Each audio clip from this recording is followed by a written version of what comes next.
So Jaguar just torched 80 years of British automotive legacy. 97.5% sales crash. Estimated billions in losses. A cyber attack that's just shut down production for weeks. Now, this is no longer just a corporate failure. This is corporate suicide in real time. Hi, I'm Des from the Electric Oracle, and what I'm about to show you proves that sometimes the biggest threat to a legendary brand isn't the competition, it's their own boardroom. And by the end of this, you'll see exactly why industry analysts are questioning Jaguar's viability beyond 2027, and the 3 strategic decisions that sealed their fate. The third one, that will floor you.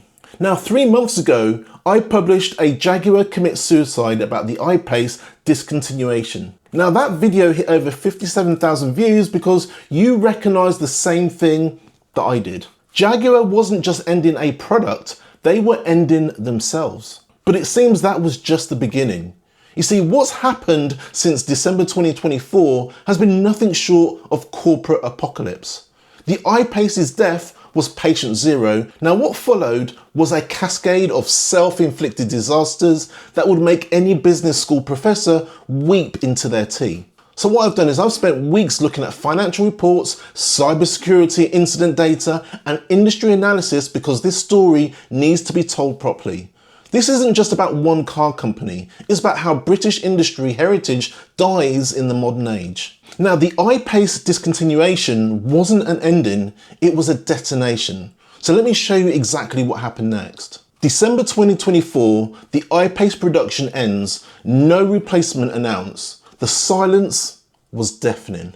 But here's what nobody reported. While Jaguar was killing their own successful EV, their competitors were watching and preparing to feast on the carcass. You see, Tesla ramped up the Model Y production, BMW accelerated i4 deliveries, and Mercedes pushed EQS inventory.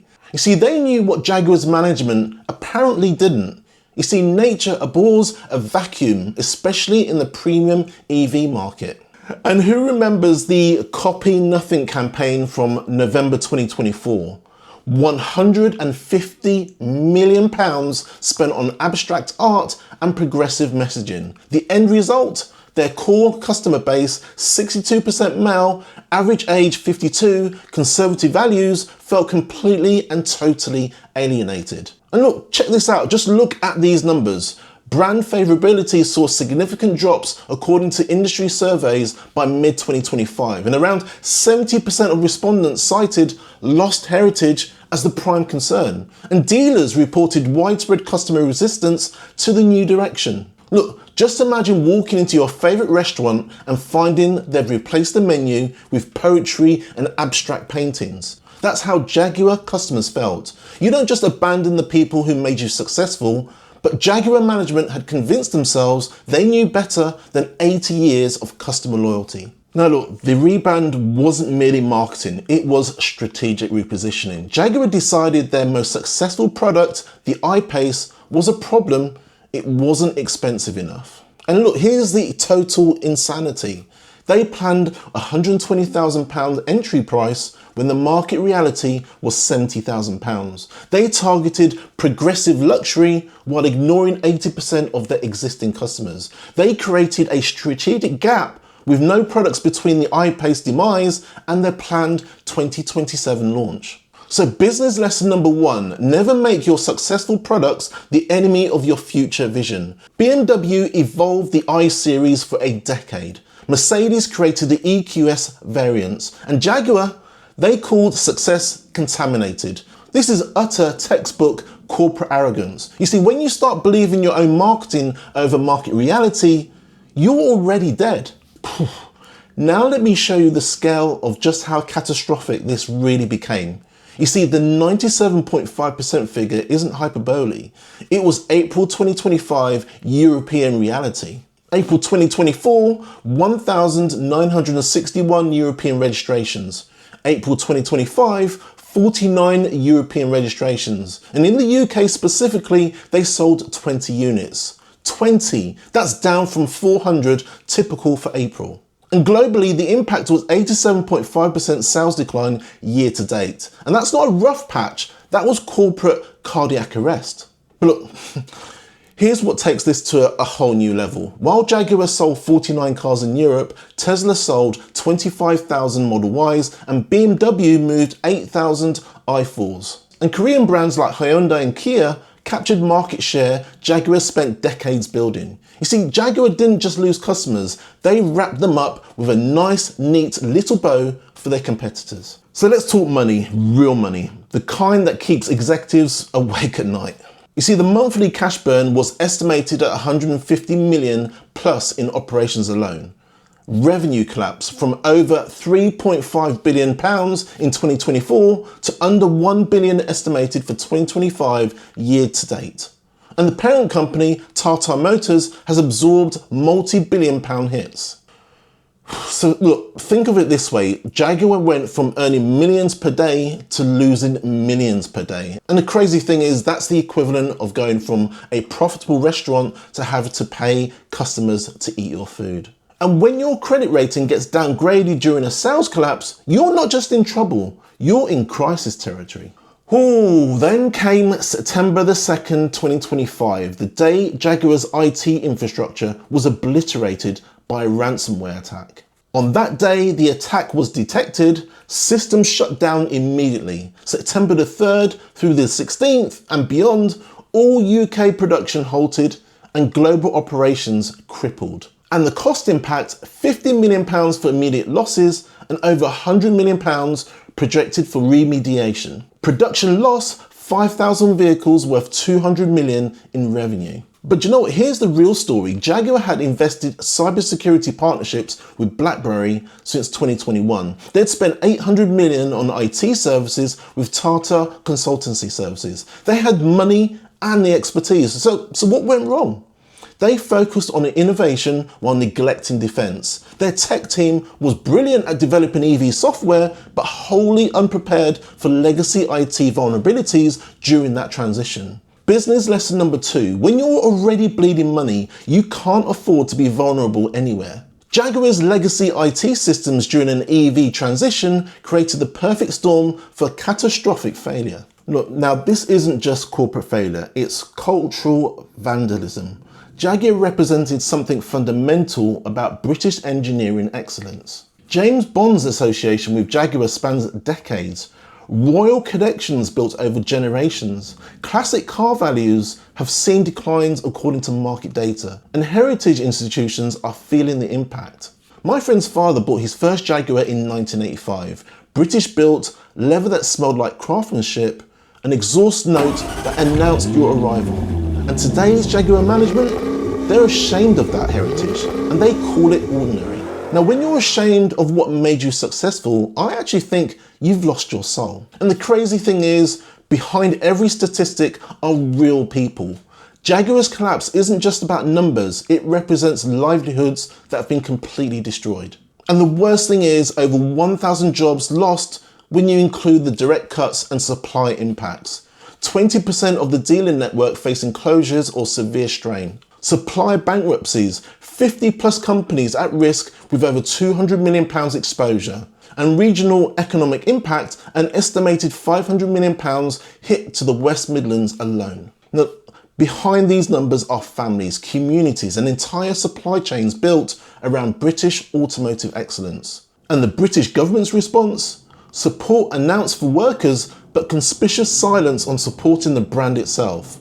When your own government won't defend you, you know you've lost the plot completely. Jaguar's collapse follows a distinctly British pattern. Create brilliance, then destroy it chasing impossible dreams. So we've got Rover, abandoned for BMW partnership dreams, bankrupt by 2005. MG sold to China for quick cash in 2007. And now Jaguar destroying itself for ultra luxury fantasy. We've seen this movie before. British automotive has a fatal flaw, and we get bored with the success. We think the grass is always greener somewhere else, usually somewhere completely unrealistic. Business lesson number 3, evolution beats revolution. BMW didn't abandon the 3 Series when they created the i3. Mercedes didn't kill the C-Class for the EQC, but Jaguar, they nuked their entire heritage from marketing slogans. Now look, 3 decisions killed Jaguar. Any one could have been survivable. All three in combination. So we're looking at decision number 1, platform outsourcing. Jaguar never owned the I-Pace platform. Magna Steyr built it in Austria. And every update, every evolution required third-party approval. Now, while BMW could innovate on the iX whenever they wanted, Jaguar had to negotiate with a contractor who had other priorities. You cannot outsource control of the most critical technology and expect to still compete in a fast-moving market. Decision number 2, success abandonment. The ultra-luxury positioning abandoned the proven £50,000 to £70,000 market for a hypothetical £100,000 plus fantasy. And the crazy thing is, they alienated their existing customers for imaginary new ones. They created a strategic gap with no products from 2025 to 2027. You see, this is strategic malpractice. You don't kill what works without proof of concept. Decision number 3 is cultural vandalism. The Copy Nothing campaign insulted heritage customers while pursuing progressive messaging that resonated with exactly 0 people willing to buy £100,000 cars. They destroyed brand identity for marketing experimentation. Now, based on the current trajectory, I think Jaguar faces a critical 18-month window to reverse this course. The financial runway appears to end in late 2026, and without dramatic strategic changes, even Tata's support may not be enough to save them. Now, industry analysts give Jaguar 3 possible futures, and only one involves survival. So let's check them out. Recovery path. Possible but difficult, £5 billion plus investment needed. Complete heritage return, credible 2027 EV launch that respects what made Jaguar special. New management that understands their customer base. Acquisition, most likely a Chinese buyout scenario.